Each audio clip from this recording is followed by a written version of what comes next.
Bonjour, aujourd'hui j'avais envie de vous parler de la traversée que je viens de faire de 4 jours au sein du travail qui relie, qui a été co-animé par Terre Éveil, par Karine Momen, par Gauthier Chapelle et par Raphaël Collignon. Et la thématique, c'était au cœur des effondrements, des obscurantismes et des violences, faire le choix de l'élan. Et j'avais envie de vous raconter un petit peu cette traversée pour les personnes qui ne connaissent pas le travail qui relie. C'est un travail de Johanna Messi qui est décédée il y a très peu de temps, un mois, à l'âge de 96 ans, et qui a élaboré une pratique très vivante, très organique, qui a évolué au fur et à mesure de son travail pour permettre aux personnes qui pourraient être figées dans un état de sidération avec beaucoup de peine pour le monde, que ce soit pendant la guerre froide, que ce soit après Tchernobyl ou que ce soit avec les effondrements écologiques. Euh, c'est une spirale en 4 temps. Et cette fois-ci, il y a une cinquième étape qui a été qui s'est mise au sein du processus et que j'ai envie de vous raconter. Je m'appelle Nancy Larding, je suis constellatrice de projets, je suis constellatrice pour les collectifs et je forme aussi aux constellations. Si ça vous intéresse, allez voir mon site internet nancylarding.com. Je lance prochainement une formation en constellation à Bruxelles et peut-être aussi près de Bordeaux. Euh, alors, la première étape de ce travail qui relie, c'est s'ancrer dans la gratitude. Alors, c'est très puissant de commencer par là, parce que souvent quand on est dans un contexte d'anxiété, un contexte de lucidité, euh, se plonger, s'ancrer dans la gratitude, c'est reconnaître la beauté, c'est reconnaître la beauté des gens, la beauté de cette planète et aller se trouver une place médecine, un Gaïa refuge pour ancrer l'observation de ce qui est depuis un espace où le cœur est gonflé et où on reconnaît la gratitude d'être sur cette planète. Euh, on a notamment été en forêt, il y a eu une longue méditation de temps profond euh, où la phrase finale de cette méditation, c'était l'existence est un don. Euh, et puis un moment seul, à écouter la rivière, à honorer la rivière, à écouter son chant, euh, pour démarrer la pratique. Ensuite, la deuxième étape, c'est une étape qui existe depuis peu dans le travail qui relie au niveau international. Et là, c'était la première fois qu'on le vivait avec Terre Éveil. Et c'était la conscience de moi et la conscience des autres. Donc on a parlé des dominations systémiques, on s'est positionné par rapport à d'où je viens, d'où je parle. Donc moi je suis une femme cisgenre, donc je me sens femme et c'est ce genre-là qui m'est attribué. Je suis blanche, je suis hétéro. Euh, et d'où je viens par rapport à ma classe sociale. Donc moi, ma classe sociale d'origine, mes parents, c'est de la classe moyenne. Ils sont fonctionnaires tous les deux. Par contre, ils ont des chemins différents au-dessus. Donc mon père vient d'une famille pauvre, euh, qui n'a jamais eu faim. Ils étaient fermiers. Euh, mais c'était la première fois que je le disais devant un groupe parce que souvent je me sens de la classe moyenne et privilégiée. Par contre, cet arbre-là, ben, voilà, mon père, lui, il est né avec des sabots aux pieds et dans une famille qui avait des grosses difficultés financières, qui ne pouvaient pas faire ce qu'ils voulaient, loin de là. Ma mère, elle, vient d'une d'une classe moyenne, je dirais, et voilà, bref, c'était pour se situer là-dedans, c'est aussi reconnaître les privilèges que l'on a. Moi, je suis copropriétaire de la maison. Euh, j'ai reçu un héritage de mon père, euh, relatif. Euh, et donc, je jouis de privilèges qu'il est important de reconnaître pour me situer dans le monde. Euh, et donc l'objectif de cette étape-là, c'est de reconnaître l'interdépendance qu'il y a et de pouvoir détricoter les rapports de pouvoir, les rapports d'oppression et de domination. Et que ces systèmes d'oppression, de domination, donc le patriarcat, le racisme, le classisme, le validisme, donc ça c'est le fait que la société a été pensée par des valides pour des valides, euh, tous ces systèmes d'oppression sont interdépendants. Et j'irai même plus loin, à partir du moment où on veut posséder la terre, on commence à posséder les femmes, on commence à posséder des esclaves. Il y a une mainmise qui s'opère. Et reconnaître ça, pouvoir se positionner, c'est un acte d'amour euh, qui s'engage à défaire ces systèmes d'oppression. Ensuite, pour les personnes qui ont déjà travaillé sur le travail qui relie, il y a la fameuse troisième étape qui est honorer sa peine pour le monde avec le mandala des vérités. C'est un moment qui est très fort, il était très long cette fois-ci, on avait beaucoup de choses à déposer, à traverser, et donc on va au centre et là on, on a des éléments qui sont là, des feuilles qui représentent la tristesse, des feuilles d'arbre, une pierre qui représente la peur qui nous fige, où on a un cœur tout en pierre. Il y a le bâton de la colère, et puis il y a un bol vide qui représente l'impuissance quand on est démuni. Et donc, avec cette thématique que je rappelle, hein, face aux obscurantismes, aux violences et aux effondrements, faire le choix de l'élan, c'est comment je suis traversée, comment je suis euh, bouleversée par ce qui se passe et utiliser ces émotions-là qui ne sont pas celles qui sont hit parade des émotions qu'on aime bien, euh, c'est permettre de défiger, de remettre en mouvement la sidération ou la rage.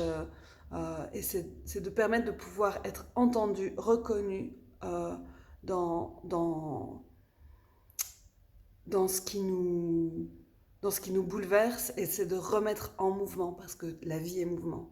Et Johanna disait, la chose la plus urgente à faire, c'est d'écouter la terre pleurer en nous. Réagir à Gaza, c'est se rendre compte qu'on fait partie de cette terre, qu'on est sensible et que cette humanité, on a besoin de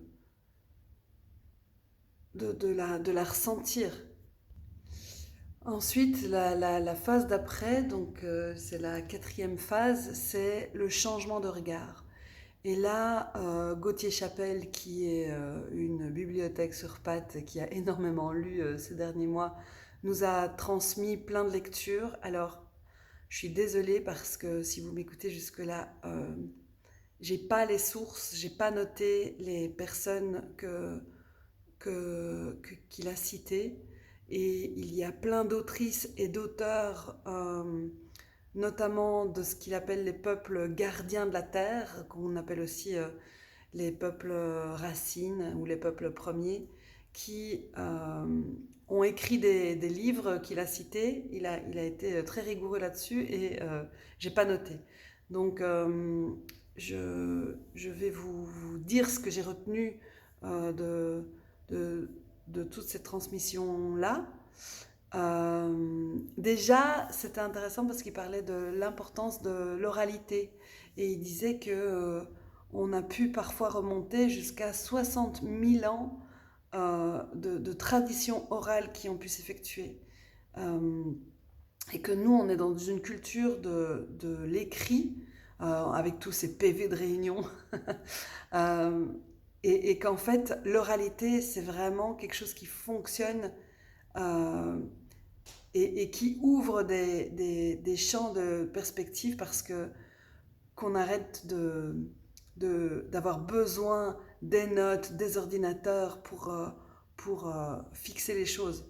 Se laisser aller dans un processus d'oralité est une chose ancestrale que l'Occident a oubliée. Du coup, je rebondis sur le premier concept que j'ai retenu, c'est la différence entre l'humanité et la civilisation. Souvent, quand on est, enfin moi en tout cas, quand j'ai été dans l'éco-anxiété, à un moment donné, j'avais un dégoût pour l'humanité. J'avais un dégoût pour ces êtres qui bousillent une planète en la transformant en déchets. J'avais une rage contre ces humains, ces humaines qui détruisent le microcosme et qui en arrivent à une sixième extinction de masse par leur rêve de mondialisation. Et au premier TQR que j'ai fait, je sais plus, c'était en 2020, 22, je sais plus, euh, j'ai, j'ai à un moment donné ouvert euh, ma conscience sur, mais en fait on n'est pas, tout le monde n'habite pas comme ça. Justement, les peuples gardiens de la terre, en Afrique, en Amérique latine, en Asie, au Proche-Orient, il y a plein de personnes qui vivent dans une simplicité, qui vivent dans une reliance au vivant, qui connaissent les cycles, qui connaissent les saisons. Euh, et c'est ça que Gauthier a rappelé, c'est que c'est la civilisation occidentale et pas l'humanité tout entière qui est à remettre en question. Le deuxième élément, c'est sur la différence entre le pyramidal et la hiérarchie. Le pyramidal n'existe pas dans le vivant. La hiérarchie existe, mais le pyramidal, c'est une structure qui rend le système très fragile. Et, et que dès le moment où on a une pyramide à 3 étages dans une organisation, dans une entreprise, on prend le risque que le haut perde contact avec le bas. Et la pyramide, elle est vraiment pas bonne du tout dans les changements, et encore moins dans les changements brusques comme ceux que l'on vit avec les effondrements actuels. Et là, il a cité une personne qui écrivait: c'est peut-être le plus grand projet de l'humanité que de comprendre ce que les forêts ont compris, le pyramidal est toxique. Ensuite, une autre manière un autre concept que je trouvais très intéressant, c'est de passer de l'universel au pluriversel. Alors l'universel, tel que de nouveau la société occidentale l'a, j'allais dire commercialisé, la Déclaration universelle des droits de l'homme est tout sauf humaine, est tout sauf euh, inclusive. Euh, c'est une pensée qui impose, qui s'impose, dans lequel la cogitation, le je pense donc je suis, euh, euh, ne permet pas une diversité de points de vue, une inclusion de rêves différents, euh, et concentre la science comme étant une manière de percevoir univoque. Il y a du bien, il y a du mal, c'est dichotomique et ça de nouveau restreint la pensée, restreint le ressenti. Et lui, Gauthier, qui fait référence de nouveau à d'autres sources, parlait du pluriversel. Et que quand on est dans le pluriversel, on est dans des mondes différents, des réalités différentes. Et on accepte pleinement la cohabitation avec ces différentes manières de voir et d'habiter cette planète. Et cette multiplicité de faire monde, cette multiplicité d'habiter, ce pluriversel, euh, ouvre le champ des initiatives possibles, ouvre le champ euh, de, de, de résilience, euh, et repermettre de faire des liens, et de passer de la société aux communautés. Ça va de pair avec le mot qui a été si présent dans ma vie pendant des années, c'est le mot développement. Donc moi je travaille dans une ONG d'éducation au développement au départ, et puis après c'est devenu à la citoyenneté mondiale et solidaire. Mais donc ce développement est une vision moderne de les autres qui sont pas aussi progressés que nous, et nous dans une culture du progrès, dans une culture moderne qui déploie le développement, qui développe les autres sociétés qui sont arriérées, etc. Donc ça nous place, avec ce mot développement, dans une verticalité où on se prend pour Dieu et où on est sachant, arrogant et colonisateur. Ensuite, Gauthier a abordé une des blessures fondatrices de notre civilisation occidentale, qui est la déconnexion quotidienne au vivant.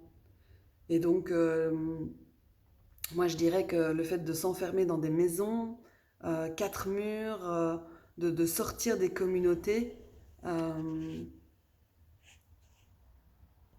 l'enregistrement s'est arrêté parce que je recevais un coup de fil et je ne sais pas exactement où j'en étais. Mais donc, le fait d'être dans nos maisons, quatre murs, quatre façades, nous a éloignés des saisons, nous a éloignés des arbres et nous a éloignés de cette communauté des vivants où on est interreliés. Du coup, on ne se situe plus dans l'espace, on n'expérimente pas notre lien physique. Et par exemple, il disait que quand on déménage, comment est-ce qu'on s'ancre? Et les personnes qui déménagent beaucoup, souvent ne ritualisent pas leur déménagement. Or, c'est très important de pouvoir s'ancrer et ritualiser cet ancrage-là, et notamment d'accompagner les déménagements par des rituels. Et du coup, il y avait un poème, un petit texte. Je peux perdre mes mains et vivre. Je peux perdre mes yeux et vivre. Je peux perdre mes jambes et vivre. Je peux perdre mes cheveux et vivre. Je peux perdre mon nez et vivre. Mais si je perds l'air, je meurs.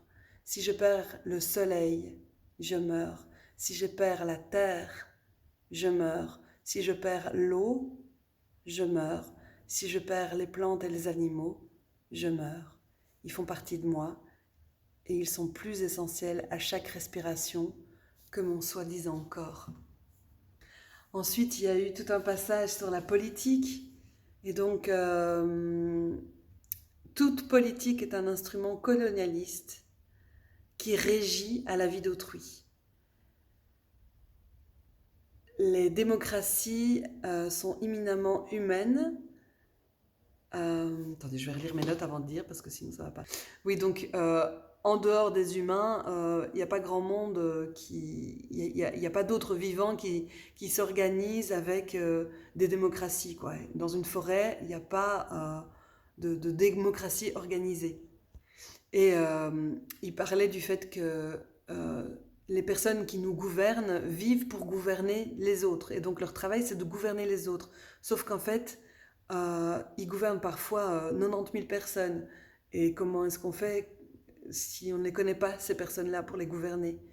Donc il y a un décalage incroyable entre la personne qui gouverne, qui régit les autres, et en fait, il ne les connaît pas. Et donc plutôt préconiser l'autogestion, où on reste en troupeau, on reste en communauté, et où ce troupeau ne peut pas, enfin, a une taille limite pour rester dans l'autogestion. Ensuite, Gauthier a parlé d'un concept qui s'appelle la sylvilisation, avec un S, S-Y, en disant que la ville est un obstacle à notre vécu en tant qu'indigène, que la ville c'est le contraire de la forêt, qu'elle est artificialisée, architecturée par les humains, et où on se déconnecte de la nature, et c'est ça notre péché originel. D'où l'importance de se réensauvager. Ça, c'est un concept que lui n'a pas utilisé. Lui, il parle de se réindigénariser, trouver le chemin de l'eau que l'on boit des pluies au robinet. Est-ce qu'on est capable de pouvoir de nouveau refaire ce lien-là? Quel est le type de sol qu'on a sous nos pieds? Comment citer 5 plantes indigènes? D'où vient... Attendez, j'ai vraiment mal écrit. D'où viennent les vents dominants?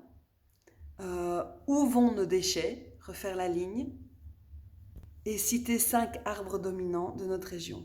Évidemment, je suis incapable de répondre au quart de la moitié de toutes ces questions-là, ce qui prouve bien que je suis plus indigène dans mon pays, dans ma ville, dans ma région. Et donc, remettre tous ces savoirs et de nouveau réhabiter cette planète en connaissant ces chaînes, ces chaînes-là, est quelque chose qui est à refaire. Il y a un livre dont j'ai pris les références, donc ça vous pouvez toujours noter, c'est Tresser les herbes sacrées.